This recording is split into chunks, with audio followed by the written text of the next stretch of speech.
मेरे बच्चे, तुम्हारी अच्छाई पर मुझे कभी अविश्वास नहीं हुआ है। भले तुमसे गलतियां हो जाती हैं, किंतु तुमने सदैव उन गलतियों को सुधारने का प्रयास किया है। जब तुम्हारी गलतियां सुधारने लायक नहीं रह जाती हैं, तब भी तुम उनका पश्चाताप अपने मन में बनाए रखते हो। तुम्हारे मन को सदैव सही और गलत का अंतर ज्ञात होता है।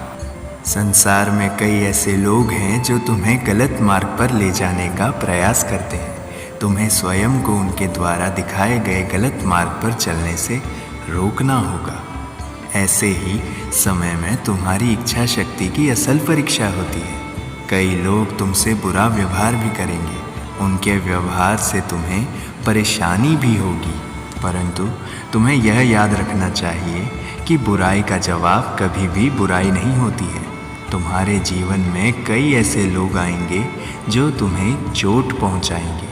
कई ऐसे लोग आएंगे जो तुम्हें छोड़कर चले जाएंगे, और कई ऐसी परिस्थितियां भी आएंगी जिनमें तुम्हें न चाहते हुए भी हारना पड़ेगा।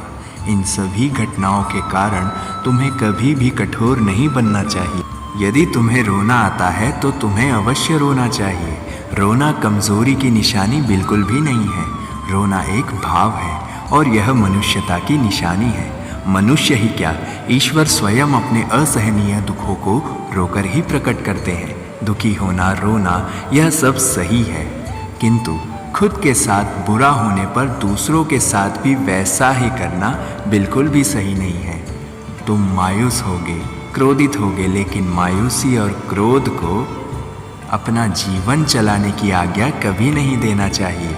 तुम्हारे जीवन में कई बार ऐसी परिस्थितियां आएंगी जब तुम्हें यह लगेगा कि अब तुम बिल्कुल ही हार चुके हो। उस समय तुम अपनी सारी हिम्मत छोड़ चुके होगे। तुम्हें लगेगा कि अब तुम्हारे जीवन में सभी चीज़ों का अंत हो चुका है। ऐसी परिस्थिति में तुम्हें अपने मन को थोड़ा शांत करना चाहिए। तुम्हें यह स्मरण रखना चाहिए कि जो बातें तुम्हें अभी कमज़ोर दर्शा रही हैं, लंबे समय में वही बातें तुम्हें शक्तिशाली भी दर्शाएंगी। सफलता प्राप्त होने पर लोग तुम्हारे इन बुरे क्षणों में तुम्हारे संघर्ष की बातें ही किया करेंगे। तुम्हें दूसरों से प्रभावित हुए बिना अपने जीवन को जीना चाहिए।